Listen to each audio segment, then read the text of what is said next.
Hello, everyone. Welcome to another episode of Good Hang. Oh, this is a good one. We have comedy legend, Kristen Wiig.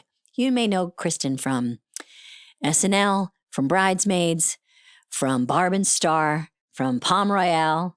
But we're going to talk about a lot of stuff today. We're going to talk about working together on a show at the same time. We're going to talk about Carol Burnett and how much we love Carol and everything she does.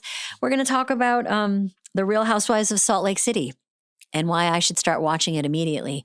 And we're going to talk about her new movie, Gabby's Dollhouse. So that's out, and we're going to get into all of that good stuff. But we always like to start our shows with someone that knows our guest and can speak well of our guests behind their back and can give me a question to ask our guests.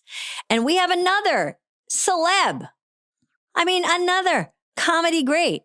Another former SNL cast member who I had the privilege to share the stage with, and that is Bill Hader. You all know Bill Hader. Barry, SNL. What I need to say, you know Bill. Bill, can you hear me? I'm going to get my cans on. This episode is brought to you by Visible. Visible is the ultimate wireless hack, and now with the new Visible Inner Circle, you can forget about family phone plans with no flexibility. With Inner Circle, you can connect accounts with whoever you want, friends, family, neighbors, you name it. Unlock savings together with the freedom to leave, switch, or change your circle anytime. Join for just $25 a month, and with personalized payments, paying together or keeping it separate is up to you. Plus, it's all powered by Verizon with unlimited 5G data, so you get reliable coverage and a connection you can count on. Join now at Visible.com and save on wireless month after month, $25 per month rate on the Visible plan.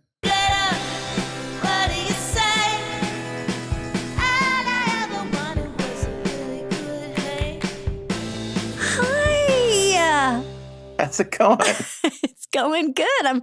I'm zooming you from the studio, and Wig is coming in today. Thank you for doing this. Oh, no problem. Thanks for having me. Of course. I hope I can get you in the stewed. Oh man, I'd love to. How's life? Life's good. We're just just writing. The girl, Hannah's 16, Harper's 13, Wow. Haley's 11. Yeah, they're great kids. Yeah, just very sweet kids. So I feel very, very lucky. I mean, they play a lot of joke.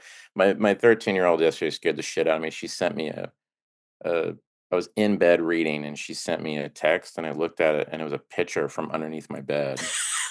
And I go, and I hear under my bed. I was like, fuck, oh my God. She was underneath my bed. I was like, what the fuck is wrong with you? And she just was dying laughing. She was like, oh my God, all right, good night. Just scared me. It was so creepy. I was like, why'd you do that? She was like, I don't know. Just hid under my bed. Because she's your child. Yeah, my child. Yeah, exactly. Okay, so we're going to talk about Wig. And, I'm getting ready for this interview today with her. And it's like, I don't even know where to start with Kristen. She's so good, so talented. She's done so many things during SNL, after SNL. Like, she's had this incredible career on her own terms always. I mean, you two have done so much incredible work together on the show and in Skeleton Twins, which is just beautiful work from the both of you. And I guess, how would you describe Kristen as a friend and a performer? Andy and I had started the show. Jason was already but we were all kind of in the same, we were freshmen all at the same time. And then Kristen came in like 3 shows later. So I remember going into her office, and we were writing a Vincent Price sketch. And I was kind of like, I've been here for 3 weeks. So, hey, newbie. I know where the bathrooms are. I know where the bathrooms are. I know you have to change elevators at this floor. And I said, hey, we're writing this, Vincent Price thing, if you have any old character or something, I was like, Amy's playing a cigarette girl. Do you remember that? Where you Chesterfield cigarettes and you tap dance, and Fred's doing something, and she went, oh, I'm maybe do Judy Garland. And I'm like, oh, what would that sound like? And she went, maybe like, oh, do you ever get the feeling that your hands are made out of sand? And I went, okay. Sold. You're really good. Then I was like, never mind. Okay, I didn't realize who I was talking to. That's a really good line, and the impression was like spot on. Yeah. She's just so good at um at knowing what would work on the show too. Like just That's a perfect yes. I always say like, I don't know if I felt like here's what the show likes, here's what I like, and I was trying to find this Venn diagram, yeah. and like for her, it was like the same diagram. It's like what Yes. she actually found funny. The show, it just it worked on the show. And I watched her for 7 years, and at every table read, I feel like she did something different. Yeah, And I was like, such a "God, how crazy does Kristen" range. Yeah, the range, that's the word I'm looking for, is I was like, how did she do that? I know. Like, she She played this Italian guy once that never got on the show, but she played this Italian man once, and he would just go, "Oh, yeah." And someone would be like, "I do," and he's like, "Oh, yeah. Oh, baby, yeah." And I was like, "Where did you fucking get this?" And you're just like, "Where did that come from?" And she's like, "I don't know." You know, yeah. but she just kinda it just felt very effortless to her in a way that I always really admired, and I really admired and again, Maya, you guys are this way. It was like before the shows, it was like focused but cool as cucumbers, could go out, do the show, come back, and just had this confidence, and she had that as well, you know? Yeah. She really did. It felt like she entered the show a fully formed cast member ready to go. Completely. Yeah, and she also, it's like, made it look fun. Yeah. There wasn't, like, a science to it. There was no I don't know if this makes sense. There was no, like, equational thing. She was just being goofy, but Yes. it didn't seem disposable at the same time, though, and that's really hard. It was like, "Wow, that's a thing I'm gonna remember," and that was fun, but she's still just loose and having fun with it. Yes. Totally hear Does you. that make sense? I don't know. It's 100% the best way to sum her up. Like I feel like when I was watching her do her sketches, I could sense her laughing about them the night before. I remember she did a Penelope sketch, and Liza Minnelli was in it at the end, and, The uh, Liza and Minnelli? the Liza Minnelli, and yes, the Liza, and the thing was Penelope was always making things up, and it was like, "Oh, I can't do that because I'm going out with Liza Minnelli and a tomato tonight," right? right. And, and Liza Minnelli showed up at the end, and when Liza Minnelli came out on stage and goes, "Hey, Penelope," I just saw Kristen just try so hard not to laugh. 'Cause it was like just hearing her go, "Hey, hey," and she had a tomato with her. She's like, "Hey, Penelope, me and Tomato are excited to go out of town." And Kristen just, like, biting her lips, like, found it so funny. yes. Another one I'll say real quick, and then we can move on, but the other one I remember was I was a game show host in a thing when Maya hosted, and it was a game show. She had written it with James, and she was before the sketch even started on air, Kristen was looking at me and laughing really hard. I didn't know why. She was just laughing and shaking her head like, "Your first line is so stupid." And I was kinda like, I think yeah, and they had changed it between Dress and Air, and my first line was to Vanessa Bayer, who was a contestant. I go, "Before we went to the break, you said you said the answer to the question was beef. I'm sorry, the correct answer was 9." And as I was saying it, Kristen was, like, shaking her head and laughing like, "I'm sorry, dude. We couldn't think of anything." And, yeah.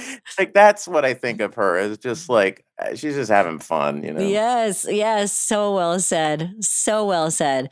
Okay, so do you have a question? Do you think I should ask her? Anything about anything doesn't have to be about SNL or comedy, but anything that I could ask her on your behalf or I'm just always curious if she was always that confident in that ability. Was that a thing when she started at Groundlings? Did she come in going, like did she have? Because as you said very well, she came in fully formed, and I was like, Was it always that way?" Because she had such a confidence in her ideas yes, yes. that kinda I remember asking her, I was like, "How do you write this? Like, how did you do that?" And she goes, "I don't know, I just think it and I do it." So Yeah. she just always had such a massive confidence in her ideas, That's a good, in a really way good that I way to really put it. admired. That's a You really good know, way to put it. Forte was kind of that way too, where Totally. Forte would do a thing and you would go, "What? How did you where did that come from?" And you know that look in their eyes where they're like, it never occurred to them that that might be a crazy idea, or I'm like, Yes. my character has remember I was in a sketch of hers and I feel like a character, either I did or a character had pepperoni nipples, like nipples of pepperoni. I was like, "Where'd you come up with that?" And it was like looking at you like, "Well, we're on a sketch show, dude." You know? It's like I would take it too literally. I don't know. But yeah, that would be a question. I was like, yeah, where did that was there ever a moment early days where was that learned and honed, or did she just come out that That's a way? great question. Thanks, Bill. I know Chris is going to be so psyched we talked today. Thank you so much for doing it. All All right. right. Thank you, Thanks, guys. buddy. Yeah. Talk to you Bye. soon. Bye. This episode is brought to you by Wayfair, who are all about making your home into a happy place. And trust me, I know. Look, we used Wayfair to outfit our green room here. We have a little extra room next to us where people wait to get ready to come on Good Hang. They get psyched up, they get pepped up, they do their vocal exercises, whatever they need to do. And Wayfair has outfitted it. I mean, we have chairs and tables and couches and everything, makes it comfortable and nice. And the overall experience has just been wonderful. So why not find something that makes your home your happy place? Head over to wayfair.com and find something that's just your style today. That's WAYFAIR.com. Wayfair. Every style, every home. Hi, bud. Thank you for doing this. I know you don't do a lot of interviews. I feel honored. You do what you need to do for work. Exactly. But you follow through with your obligations with that. But yes. Not. Yes. I do my job. Yes. Yes. But you don't love to, you want to kind of keep your life private. Yeah. And like if I'm promoting something, I'm happy to talk about that. Sure. But there's the line is so blurred now. I'm happy to discuss anything with you because you're my friend.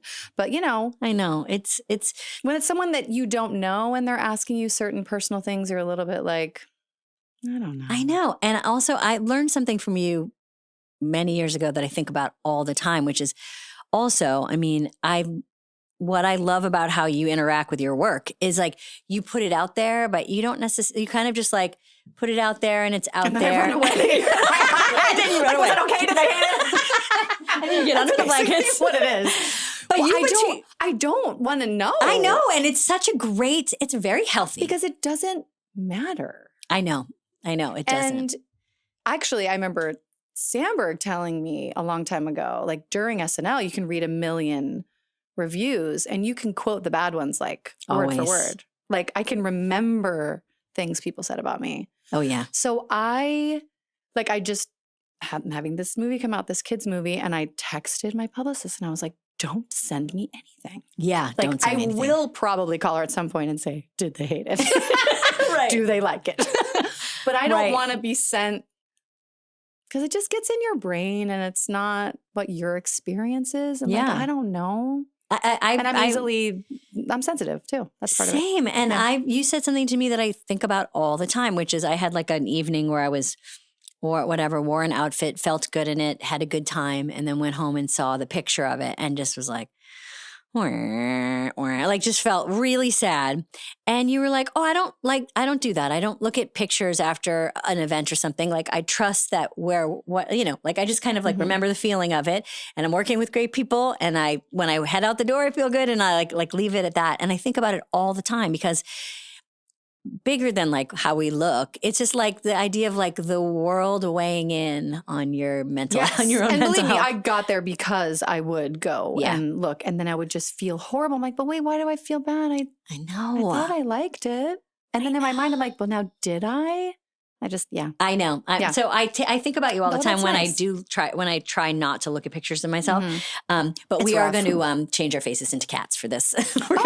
We're going to put a cat filter on. I want filters. Yeah, we're going to I'm going to have flames coming out. It's going to be babies. This is Good Hang babies, and we're going to have. I want to look 30 years younger. But but naturally. You guys. look incredible. Just make it You look natural. incredible. Oh, thank you. And I You. do feel like you are like, I wouldn't consider you an introvert, but I do think you're probably more introverted than people would assume, right? I would agree with that. Does that find happen? People are often disappointed. No, but it's true. Yes. I think also because our people know us, our origins into the public life is comedy. So people think if you're at a dinner table and someone says, Kristen, tell that story, and 14 people look at you, that's my nightmare. I'm so bad at it. Totally. I'm really bad. And I was talking to my husband about, I was like, I'm really bad at like telling stories. And he's like, yeah. He's like, I've noticed. You are. And I was a little shocked, but then it made me realize that like, it's true. I don't like that. I'm not good at it. Mm-hmm. Halfway through, I realize everyone's looking at me. And then I'm like, how does this end? I'm like, I'm not. And some people are so good at it. Oh, yeah. And some people, when they go in to tell a story, they like settle in like, here we go, like a warm sweater. And I'm all in. And Me I'm too. like, don't stop because I don't want people to ask me to tell a story. I know, because it is like, I mean, there's so much to talk to you about today. And I don't even know where to start because there's so much good stuff to talk about. I want to talk about groundlings and I want to talk about the beginnings of things because I feel like I don't think a lot of people know your beginnings of things. Like what were you like as a kid? Were you said that you didn't know, you said you had no like big plans to be an actor or a performer at all. No. I mean, I would like watch movies and be like, oh yeah, I want to do that. But I think that's like everybody wanted to like. Were you ever like in a school play or you know?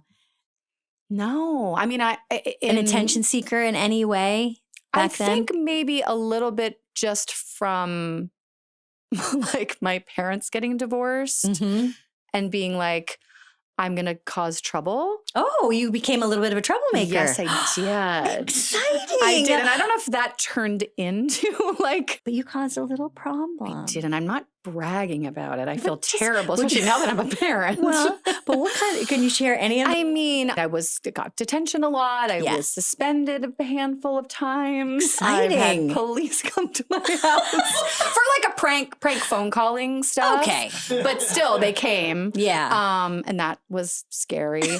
But I think because, I'm bringing it back to like parents' divorce, which don't turn this off. It's going to be funny. It really affected my life. Yeah. And I think I went into like my friend group, which I think happens a lot, where if things are like uncertain at home, like your friends become your family. And I was just always with my friends and always sleeping over at other people's houses. And some of the people I was hanging out with were like troublemakers, I guess. And I just kind of like got in with a little bit of the wrong crowd, I think, young. And then I moved when my mom moved to Rochester and I moved with her. And at the time I was like, I don't want to move. These are my friends. But thank God that like saved my life. Yeah. It really saved my life. It is true. Like, especially now that you have kids, you know, and we know that like that whoever you're around, the proximity of who you're around can really dictate what kind of choices you make. Yeah. I know. And it's hard as a parent to like, I mean, my kids are 5, so I can't totally. But even when my kids were 5, you'd see other 5-year-olds, you'd be like, you got to stay away from them. I know. You're like, do you really want to have a play date with them? Really? No. Be like, are you sure? I don't know. I mean, they seem nice, but. Be like, and then you just pick up, you just hold the phone upside down and you're like, I just called their mom and they're not home. They've moved. They'll be at school on Monday. Their mom said no more play dates. Okay, so where do you grow up? Where's hometown? I was in Lancaster, Pennsylvania. Right. And then Rochester. Like Amish town. Yeah. Which also probably added to a little bit of the mischief. Like, yeah, because there wasn't a lot to do. You know, I was like playing down at the creek. And running through the cornfields. I really was.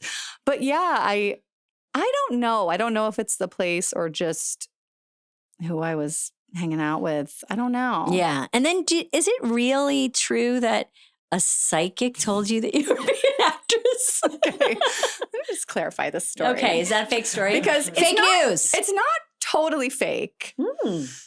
I'll give you like the short version, but I was living in Arizona. I was going to school there. I was at the University of Arizona in Tucson, and I did not really want to be there. Yeah. And I just felt like I was supposed to be somewhere else. I was an art major, and I wasn't connecting with something. I did take an acting class. It was like Acting 101. I think that's what it was called. And I was terrified to do it because I hated speaking in front of the class. Like, would skip school, which is always the worst thing because then you have to come back on a different day and do the book report when everyone else is like, we did this last week. It's just even more awkward. But I hated speaking in front of the class. Like, I would just get anxiety. So I didn't want to take this class. I took it. I loved it. And I was like, I don't want to be here. I'm not supposed to be here. And I do have this theory that if you ask yourself questions in the mirror, you cannot lie to yourself. Ooh. And it's very, yes. That's deep. Like looking in the mirror and just being like, what do you want to do? And it was like, I want to move to LA and try to be an actor. And that had kind of never come out of my mouth before. It just seemed like something so far. I just didn't seem like anything that would ever happen. So, and at this time in Arizona, I was like, going to like spiritual bookstores as we do in our 20s. Getting crystals. Yeah, oh my God. Pendulums. Yes, of tarot. course. Like I was like really in like a nice, like healthy way. Yeah. And I wasn't like doing voodoo or anything.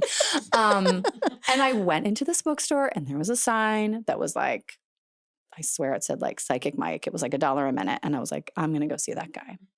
And I went in and I sat down and he was like, oh, give me your ring. And he was like holding my ring. And he's like, what are you doing here?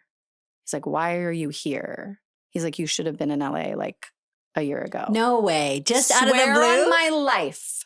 Love it. He could have said that to every person that walked in there. He's like, what are you doing here? That's what he says to every person. And they're just like, because no one knows. You don't go into a psychic because you know what you're doing. Right, here. exactly. But I like went home and packed up my car. Whoa. And because my roommate at the time lived in LA. And I was like, can I come stay with you? Didn't tell my parents. Packed up my car. Bad girl. Drugged my cat. Drove to LA and just quit school? Quit school. Dang, Yeah. you are a rebel, Wig. You're a rebel. It was very I think because I knew someone. Sure. It was less scary. Mm-hmm. But yeah, I had to like get an apartment and got a job. I mean, back then it was, you only needed to know like one person to make a humongous career and life change. It was like, I'll just go. Same thing with me. I knew someone who had graduated from college who was my old roommate who was living in Chicago. So I was like, all right, I'll just move to Chicago. Like she's there.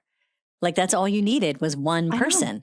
And we didn't have like phones or anything like that. We just drove with like a map and a cat and a map. And we were just like, and then we just looked at, and then the signs were just arrows. Yes. It just said Hollywood. Yes. it just said success, Acting Hollywood, town. acting town. And you pulled up. So you go to Groundlings. What year do you get in Groundlings? What year do you start Groundlings?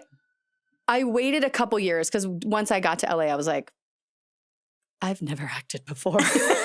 Oh, so you didn't start right away? I was like, what? This town is full of every person here is trying to do that. And I got freaked out and I worked at like a hot dog restaurant and then I worked at Anthropology and I was like doing all these like odd jobs. And then a friend of mine that I was working for when I was doing like painting, I had a million jobs. He was like, have you ever been to the Groundlings? And I was like, no, what is it? And he's like, you should go. He's like, I just think you'd like it. And yeah, that first show, I'd never seen improv. I'd never seen like live sketch, but it was like Jen Coolidge, Michael Hitchcock. And I was just like, this is what I want to do. Wow. Yeah. This is it. Oh my God. They're just making stuff up. I was like, I don't have to like read and say a line a certain way that's like right or wrong. I could just like do that. And it was like it was the 90s. So you're doing sketch and improv and like everybody like hoping to get on SNL. Yeah. Just like that was the goal. Yeah. Was like, and you're watching people go and get on and SNL. like, yeah. And then Mad TV came out and then that was the thing. And a lot of people were auditioning for that. Right. Because that was happening out here. I remember there was that time when it was like, you can audition for Mad TV and SNL. Like it was very like one or the other. Like choose now. And it was like, babe, no one's offering me either job. You're like having imaginary conversations in your head about like, if Mad TV asks, I'm going to say no. It's like, they're not asking. Hello? But wait, did you do sketch in college? Yeah, I did like improv and like an improv group in college. And we did like sketches at the end of the show. And it was, and you know, I loved my improv group. It was called My Mother's Flea Bag, which is like, sure. And, you know, I love an improv group name. Oh, yeah, and My Mother's Flea Bag had been around forever, you know, and we had, it was like a little frat for like a little nerdy frat or sorority. And we had all these rituals and customs. And at the end of our show, we would go, it's My Mother's Flea Bag, like as if it was like live from you know, like we were doing some like version of SNL, and we would do sketches and improv. Oh, that's so cute. But you didn't do any sketch or improv in at University of Arizona. No. Interesting. Amazing. No, so that then was much later. You go, your audition for SNL it is weird to like have auditions out in the world. I don't know did you watch any of the 50th stuff when they were showing? I haven't watched. See, you don't watch. It's no, good. And I've never seen my audition. I never want to ever see it because I did too. Okay, you auditioned, and then what happened? Well, okay, you auditioned once, and then you got it, and you turned it down. I turned it down because Mad TV was coming back. No, I auditioned. And then I didn't hear anything. And then the season started. And then so you're like, I'm not on. Okay. I'm not there. And then, oh, wait, no, how did it go? Maybe that's wrong. I auditioned. No, that's not right. I auditioned, didn't hear anything. Then they asked me to audition again. And I was like, I did everything. Oh, I was, that's a nightmare. What? Okay, I don't even know what was in that second audition. And then I didn't hear anything. And then the season started. And that's when I was like, I didn't get it. No, but then they called me and they were like, we have a spot for you, whatever. I forget the wording. Can you come in like 2 weeks? I'm finding that out that they hired you after the season had started? Yeah, you guys had done 3 shows. And then they were like, come watch. I literally got there on like Friday. I came and I watched Lance Armstrong's show. And then comedy's Lance Armstrong. But I remember being like, what? Because to watch a show from the floor, no matter what, is intense. But knowing that I was starting on Monday and nobody no one's knew because nobody told anyone that I was starting. SNL is like notoriously not good at onboarding. No. They're not good at onboarding. And then I just showed up on Monday, but yeah. But I do remember going to the party and going outside and calling my friend and like sobbing because I was like, what? I was so overwhelmed. I didn't like know anybody. And I was like in New York, you know what I mean? I didn't know the city and I was so scared. Yeah. Because I knew no matter what, I was going to be on and I just didn't know how do you get there from never even being on the floor to like 8 days later or whatever. Being on the show. I mean, the only thing I can compare it to, and I know it sounds kind of cheesy, but it feels like it is like an emergency room where someone's like, you're going to have to save people's lives. Just watch what we're doing now. Yeah. Like that was how it felt. You were like, and again, it's not saving people's lives, what we did, but like, it's like this really well-run emergency room where everyone knows what they're doing and they have a part and you're just like in everyone's way. And like, do you need a scalpel? No. Totally. And they're like, you have to know how to do this. Like no one's going to teach you. Yeah. Or like, we have a meeting in 10 minutes. It's like, no. No one told me. Did that happen when you were there? Oh my God. I mean, I started out at 9/11. So that was your first show? That's right. When cut to commercial. When Rudy Giuliani, yeah, you can cut. Okay, Go to this cam and just cut to commercial. When Rudy Giuliani said like, why be funny? And Lauren said, can we be funny? And Rudy Giuliani said, why start now? Yeah. And the first responders were on stage. That was my first show. And it was like, and everyone was like, I think comedy's over. And you know, but here. And I remember thinking, well, maybe like hang in there for 6 more months so I can just tell my parents that I did the show. Yeah, that was. Amy, I don't think and I talk knew about that. no one told you where the meeting was, but people were like fleeing the building. Yeah. Because there was anthrax in it. So, what? There was anthrax sent to 30 Rock. Yes, and like yes. 2 or 3 weeks in, people were running out of the building. And I was like, where's everyone going? And they're like, we're leaving because there's anthrax in the building. I was like, so we should go? We should leave then? I don't want to get in trouble. So you and I both had, wild. it's so, there was no, you know, there was obviously Shoemaker being one of them. Like great producers who took us aside and said like, make sure you do this, whatever. But you were really thrown to the wolves, which I guess is kind of like how the show is. And I think that's why it's great. Yeah, I know. But Wig, from the minute you started, and I did watch your audition, and it's so good. And it's every single character. I think every single character in your audition ends up being a fully realized character on the show, which is amazing. That can't be true. I think it's true. And you're so, like, you arrive at that show, in my opinion, ready and confident to try what is the job, which is like to try your dumb ideas. Do you think it was Groundlings that got you ready for that? Like, do you think that's what? I think Groundlings helped me realize what I do and my voice, like as a writer and as a performer. So I was kind of like, I'm going to do that. And if that doesn't work, then I know I'm not going to like work here. So I remember that first like Wednesday read through. Yeah. Oh my God. I was like, if they don't get it, like this is where I know if like it doesn't translate beyond that theater on Melrose and that like I'm in a different place. Do you know what I mean? Yes, but that's you know, okay, so we do this thing on the show where we talk well behind people's backs. Yeah. We talked to Bill Hader today. Yes. And your brother. and Hader and I were talking about you and how great you are. And we were saying that there's this feeling that we always got from you, which is exactly that, which is like you were putting up stuff that made you laugh. And you were like, well, this is what I enjoy. It was, you know, there wasn't that feeling of like, let me try to get something that might get on, or let me try to get something that might please the host or whatever. It was always like your like confidence in your idea. And his question for you is the one that like I feel like I'm asking right now, which is like, how did you get the confidence in your own ideas? Where did it come from? It's weird because I don't see it as confidence. I think I just kind of, I don't know. I'm just talking. I've never really answered this. But I think I kind of wanted to know where I was in the world as far as like my point of view. And like the more I would put up that I thought was funny, the more I could kind of like hone what kind of works and what doesn't. Does that make sense? Yeah. Like, but I do remember Forte telling me once in his office, me saying something like, I don't know if Lorne would like this, and he was like, don't do that.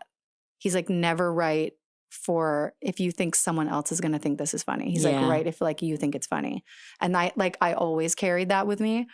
I mean, you and Will Forte share that. You guys both share that feeling of like when it comes from either one of you, there's no doubt that the two of you have been laughing about it. Yeah. And you find it the funniest. Might just die a slow death. But I love those times too. Yes, like, same. Writing those. I remember you and I wrote something that to this day, like James and I quote when we were like performers in like a cafe. Oh, and it died a terrible death. And I remember we were like describing the way someone looked as a pencil because they had a yellow outfit on and like a pink hat or something. We just said they look like a pencil. I don't know. Well, it didn't work here either. But, maybe the way James, but there was something about it that when you're doing it and you know that little moment where like, this is the little hook where the audience laughs, and when they don't, and you have like 4 more minutes. Oh, I know. It's exquisite though. It's like a sweat that if you get through the fever of it, then you feel like your immune system is like stronger. Also, you were seeing your heroes. Yes. I'm sorry, for me, you included. Everyone's doing their best and everyone has stuff. Sometimes it doesn't work. Yeah. And you're like, oh, okay. This happens to everybody. Yeah.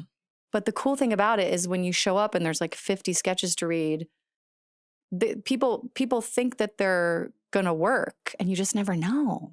I know. But it's so weird. But so much of your stuff worked. Like crushed. I don't know about that. I mean, it's like, okay, well, you've talked about this and I've heard you talk about it and really made me laugh. For the first sketch you were in at SNL was when you, right? Yeah. Were pregnant in the butt. My character was pregnant. Your character. But it's funny because back it up even to like my first pitch, because that was JB Smoove. Right. The great writer and performer JB Smoove. The great everything, Yeah. but the best pitcher. Incredible. And he pitched this thing where you were pregnant in the butt and everyone was laughing. And I didn't know that like he just does like funny pitches. Right. And he wrote it. I think, and it got and on. he often, JB, I think you often pitch stuff that maybe you weren't going to write. Yes. You know what I mean? I always pitch stuff I wasn't going to write. Same. That was kind of the thing. On Monday night, you would be like, and you just kind of bullshit your way to get a laugh. And then you'd be like, okay, now I really have to buckle down. But I think because the response was so funny, JB was like, I should write I got to write this. That's the other thing. And you're like, I wasn't really going to write that thing. Yeah. It was my very first sketch. Jason Lee. Jason Lee was those. Foo Fighters. Yes. Foo Fighters. Foo Fighters. I did say that. Foo Fighters. I'm so happy. That was my first sketch. That was your first sketch. And do you remember the first, the first character? You have so many, but do you remember the first one that was a recurring that you thought, was it Target Lady? Like where you felt like, oh, I'm going to get to do this again. Like I have some kind of. I don't know. I know. Was it A-Holes with Sudeikis? It was either A-Holes or Target Lady. Yeah. I mean, for people who don't remember, Kristen has done so many characters. I mean, we could talk about them all day, but there was Target Lady who was, of course, very, very excited about things getting improved. Yes. And had an incredible haircut, great wigs. Yeah, thank you. Incredible wig. And then another great wig and another character was A-Holes, which is Sudeikis, Jason Sudeikis. And you guys were kind of like, just like the worst people to show up anywhere. Yeah. Yeah. Yeah. Mm-hmm. And you did a great move where you would play with your hair and chew gum. Mm-hmm. Real simple. So there you are. You're at SNL, crushing it. Bridesmaids comes out. Bridesmaids comes out while you're on the show. Yes. I don't think people understand that.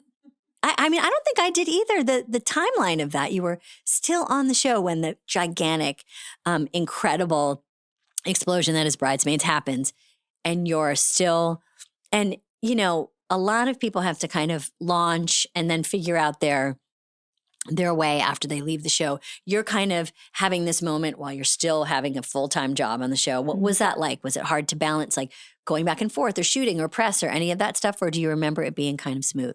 I don't really think I knew how well it was doing until like later. Yeah. Until I was off the show. Yeah. You had some more perspective on it? I think so. And you and Annie Mumolo, who wrote it together, Yeah. like, did you guys get to have a moment where you looked at each other and said like, holy shit? Later. Yeah. Because I remember after opening weekend, they were like, well, we tried. And they were like, sorry.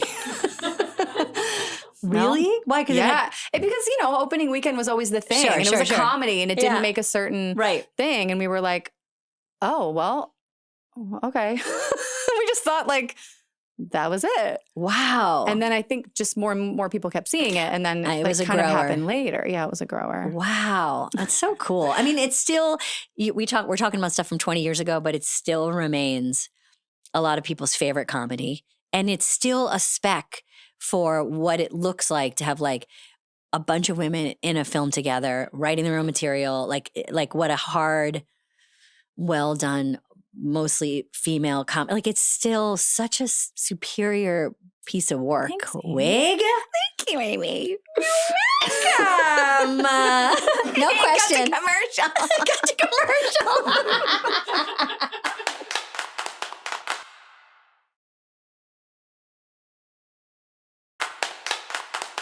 There's so many funny characters that I want to talk about, but I won't embarrass you by going through them. But I've said this to you before. My favorite character is the surprise lady. Thanks. That's one of my favorites. I love her. I love her for a million reasons. I love her because the way you play her is so funny. I love her wig, fantastic wig. Oh, always in a turtleneck. Always. Well, she had to hide in it. She had to hide in it. That's right. That's right. Did you I write think that it? was in the script that we pulled it over. Yes. And when I say that was one of my favorites, that comes from doing it. Yeah. Like I like being in a sketch where there's a lot of people and there are moments where everyone is looking around. Like what is going on? I love that moment. Yes. I love a cut to Keenan just like we got to get out of here. Like this lady is nuts. It's my favorite thing. That actually would be a really good way to sum up a lot of your characters. Oh, yeah. And most of my sketches, if you go back and look, like, no, you got to cut to people being weirded out by me to remind the audience that. But why I love the surprise lady so much is because there's a lot of wig in it, I think, because she is nervous, but excited. And she loves a party. And she can't hold it wait to deliver that good news. She can't wait. And the physicality of her and the way, so funny. God, I just watch clips of it all the time. I love it.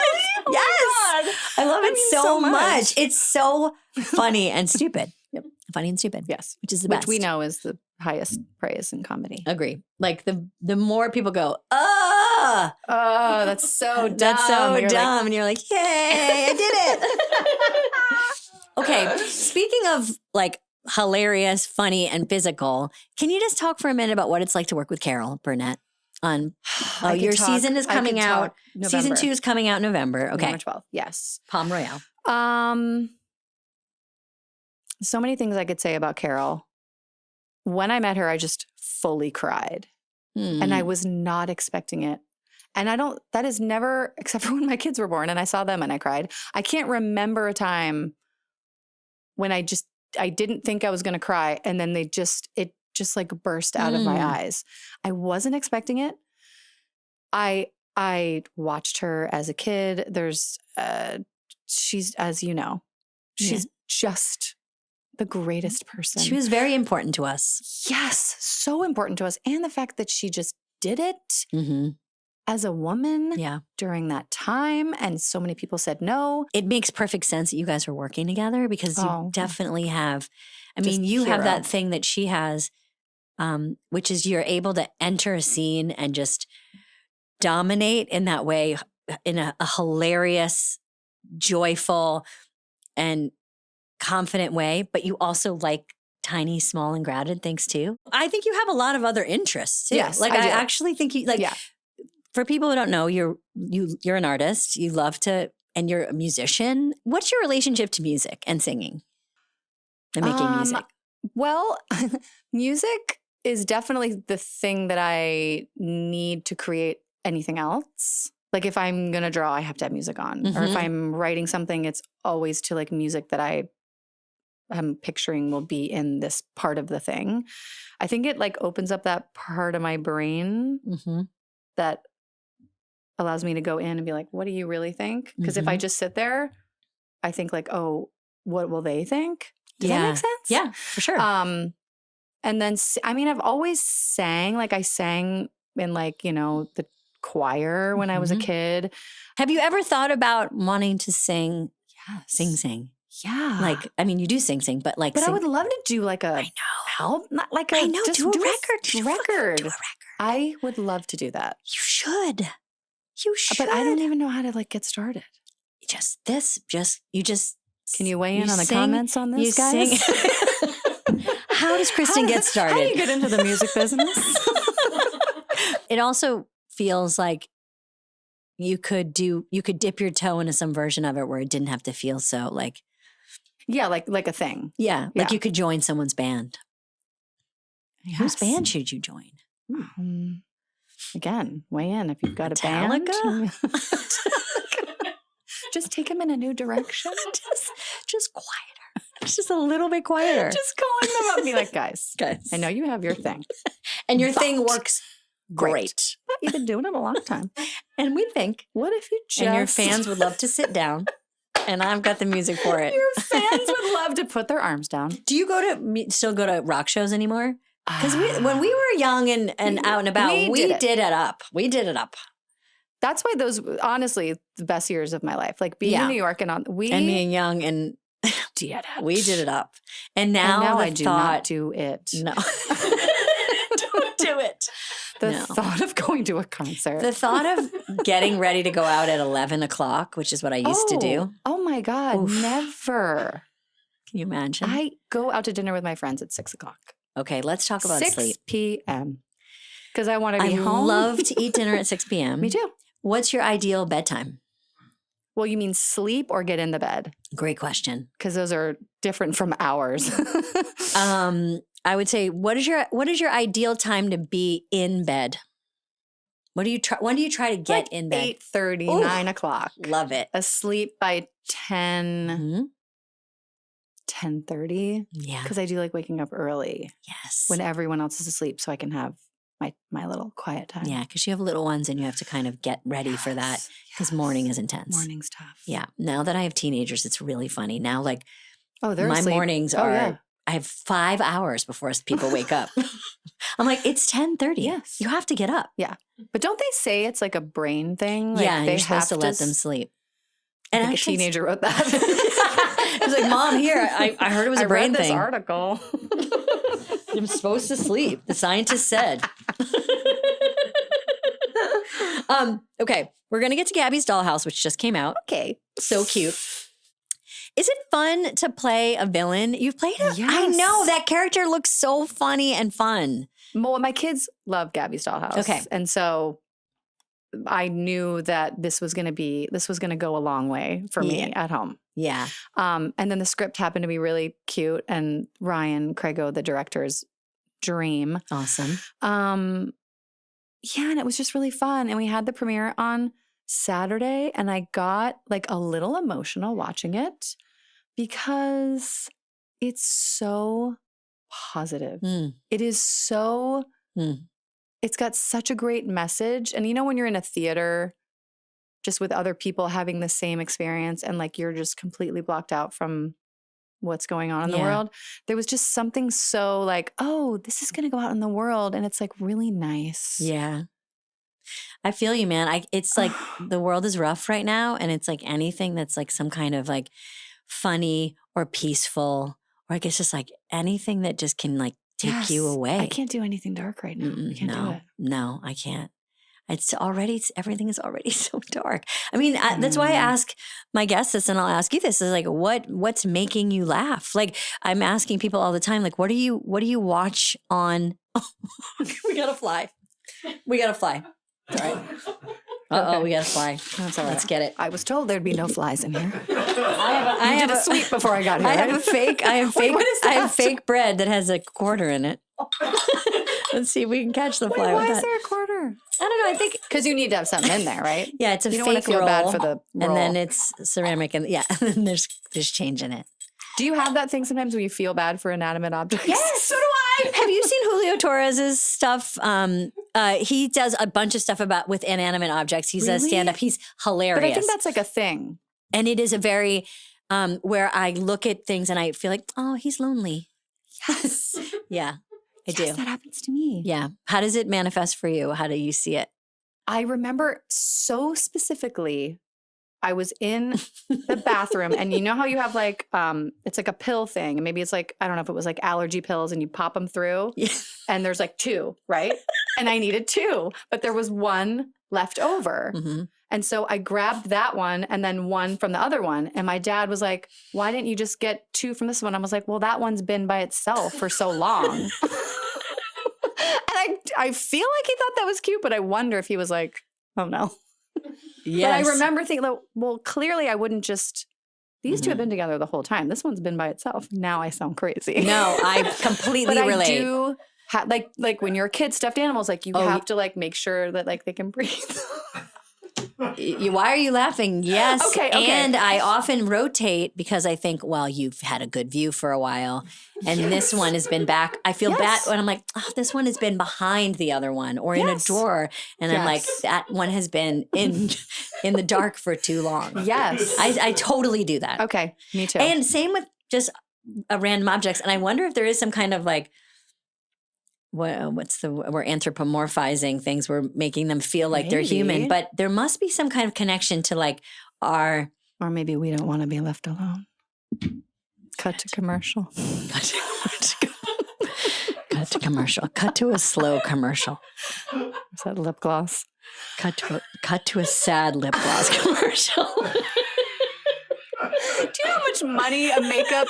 That would be so smart. That would be smart. Just having people put their makeup on, but everyone's sad and they're crying because people be like, "Did you see that commercial?" You're right. That's a great so idea. Happy, like putting on their makeup. What if people are just bummed out? You're so right. If they're putting bummed on and lotion and tears stuff, are coming down, and I'd be like, I remember that. I'm buying that. Or they come home after a long night, and they're like, they throw up, and then they put their makeup back on. Yes, and then they put it back on. You're so right. Yeah. Clinique.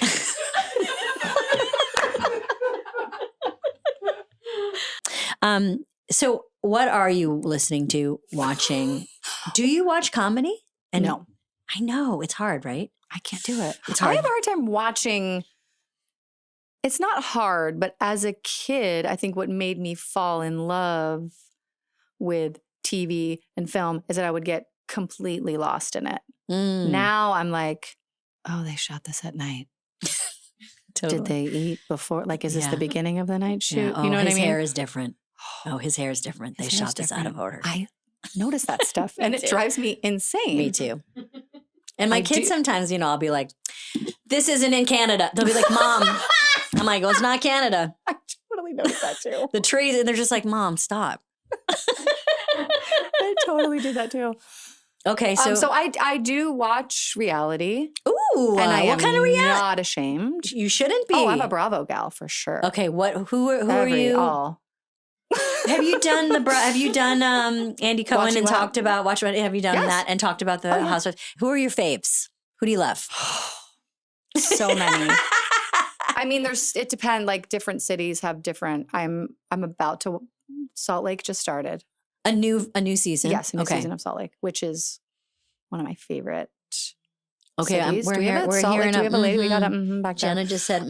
What makes Salt Lake so good for people like myself that don't know? It's just bonkers. Great. Everything that makes the fashion, the ladies, they're just. I love it so much. So I have noticed, like at night, it probably isn't the best thing to watch before I go to sleep because it gives you nightmares. Just because of the yelling and the brightness, and like all the things you're not supposed to have before you go to sleep. Right. The yelling and the brightness. But I love watching non-acting. Yes. It helps my brain it helps me turn it off a little bit. Now, I get a little embarrassed for people and stressed for them. Watching what? Reality. Oh, reality, yes. Yes. But what is it about watching non-acting that like relaxes you? Because I've heard that quite a bit from people who watch it. It's like, it's weirdly relaxing, even though there's like conflict and all that stuff. Do you know why?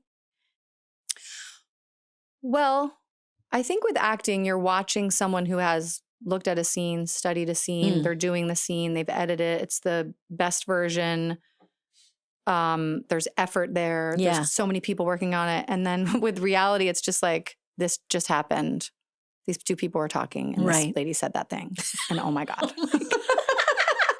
I don't know. I like just being out in the world and seeing these people walk around and just their parties and their outfit. Like, there's so many parties. I love these women so much. They are my family. Can we watch a clip from Salt Lake that you would, if you were to if I've never watched Salt Lake.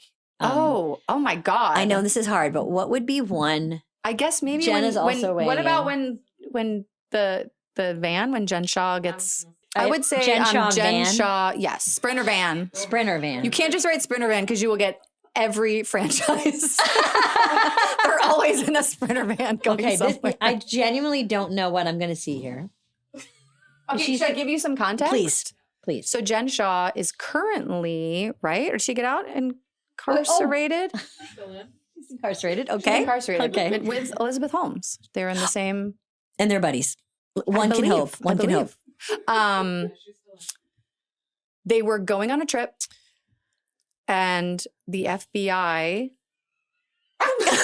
There's so much exciting laughter. Because this is what I'm taking my time up to talk about. No, I love it. The FBI was raiding her. I'm just looking at you, Jenna. Raiding her house. Yeah. So she didn't show up, and it's all the girls on the van realizing what is happening. I'm not selling it as well. You have to. So okay, when the FBI shows up, it's this. Yeah, maybe that's it. There's a couple here. But the police are looking for. Oh, but it's when she's on. Oh, this is what it is. She's on the van. And she's like, oh, okay. She finds out. And she leaves saying that her husband's in the hospital. Oh, is that the clip where she goes on a long rant about my husband's in the hospital? No, that's not Jen Shaw. No. Okay. Okay, here we go. Let's see what this is. This is incredible. Guys, what if she's on the run? Oh, I love this. what if she's on the run? Like, get her head start. Yeah, that's true. NYPD police SWAT, police officers showed up looking for Jen Shaw. They're all on the I phone. don't think she is in the hospital, but thanks, Leslie. Wait, you think, call Sharif. You think she got a tip-off call that this was happening and left? All right, yeah. Okay, they're all on the phone in the Sprinter van. All with sunglasses on. I'm just going to message her. No one's taking their sunglasses off. Amy, that was 1 minute. Okay, of an entire episode, almost. I can't recommend it enough. I got to tell you, when you explain it, it does sound fun. I mean, Yes. There is something about Real Housewives, which is like, if you didn't get on board, it's like, I don't even know where to start. I can tell you what season to start with any city because there are seasons to miss. Okay, that's good to know. I wouldn't mind that because I have heard, Las Culturistas, Bowen, they're obsessed. Yes. And they talk a lot about Salt Lake. Yes. And I do feel like now might be the time to start if there's a new season starting. If you have 3,000 hours to kill. Now is the time. Now's the time. The holidays are coming. You're going to be all snuggled in. But I kind of get it. It's like with the world being like, so there's so much like that these stakes are relative. I mean, she did go to jail. She did. She went to jail. And not one person took their sunglasses off the whole time. No, Amy, they can't. Amazing. Oh my God. I love you. All right. I love you, Wig. I'm so grateful you came and did this. I hope you had a good time. Kidding? I had the best time. Is it over? Is there anything I asked you about Hater? Is there anything else we need to ask? Thank you to Bill for doing this. That was really sweet. Bill. I know. Love that guy. I know. And you guys are so good in Skeleton Twins, by the way. What thanks. a great, you've done so many great things. But the way in which you naturally, it's just very brother sister stuff there. Totally. It's so natural there. Yeah. Do you believe in past lives before we go? Yes. You do? Oh my God, yes. And do you feel like there are people in your life that you've known before? Oh yeah. Oh, Mhm. fully. I think especially people in your inner circle have been there before. Yes. For sure. Yes, I do too. Like you meet someone and there is something about you and Bill in that film that feels very familial. Oh, I love that. Maybe. Yeah, I wonder. Oh, I believe in all that stuff. You do? Oh, What's the most woo-woo thing you believe in? Do you believe in Yes. I probably do. Do you believe in ghosts? Yes. Have you seen a ghost? No, I haven't seen one, but I've felt them. There have been times when I've gone into, when I go into a place, sometimes you can feel the energy. Especially if like maybe someone died there. Do you believe in astral projection, like people visiting each other in dreams? Yes. You do? Yes. My great aunt visited me in a dream after she died. Whoa. Yes, totally. What was that like? What was I woke up and I sobbed and I was like 14, but I knew she was there. Wow. Yeah. Wow. I believe in all that stuff. I know. What do we know? What do we know? I'm trying to be so less. Much of it is like science-based. Yeah. I'm trying to be more open. And that's actually a goal of mine, is like to try to be like less of a detective when it comes to that stuff and just kind of like open it up into my life. I don't want any ghosts. I don't want to see any. I don't want to have anything to do with. I love ghosts. I respect them. I just don't want to see them. No. I have had my house ghost busted though. Yes. A professional ghostbuster? Online, yes. Okay. I need to explain. No, my friend had her house Ghostbusted. And she was telling the story. Yeah. She's like, I don't know. I call her. She lives in New Mexico. I was like, that's crazy. What's her number? Because she told me things that had happened after, post-bust. And I was like, oh, this is interesting. Mm-hmm. And we've learned from Psychic Mike that you will pack up if somebody tells you to pack up. I will get out of there. Yeah. And I did it. And I swear to God, my house felt different. She did it online. I love her though. That's great. I love you, Wade. Thanks for doing this so much. It meant so much that you did it. Thank you. Thank you so much, Kristen. You were awesome. It was so fun to have you here. And I really do count myself lucky that I got to be on the same timeline as you, let alone the same show as you. And for this Poehler Plunge, I didn't even know where to start to talk about the hilarious comedy that Kristen has given us over the years. So I want to take this time to just remind everybody of all of the ridiculous, hilarious characters that Kristen has given to us over the years. Dunice from the Lawrence Welk Show, and Gilly, and Penelope, and who else? God, so many. We Target Lady, and we talked about the lady who couldn't wait to ruin a surprise, and Judy Grimes, and oh my God, and Shanna, the like sexy lady at the office, and the Hollywood dish lady who spits her water out, and Mindy Grayson, the woman who can't get password. I mean, this is like I can't stop. And won't stop. But anyway, just do yourself a favor and look those all up. I mean, honestly, if you're looking for something to make you laugh, any clip from Wig anytime is going to do that. So thank you so much for coming and doing the show, Wig. Appreciate it. And thanks so much for listening, and check us out again soon. Bye. You've been listening to Good Hang. The executive producers for this show are Bill Simmons, Jenna Weiss-Berman, and me, Amy Poehler. The show is produced by The Ringer and Paper Kite. For The Ringer, production by Jack Wilson, Kat Spillane, Kaya McMullen, and Alea Zanaris. For Paper Kite, production by Sam Green, Joel Lovell, and Jenna Weiss-Berman. Original music by Amy Miles.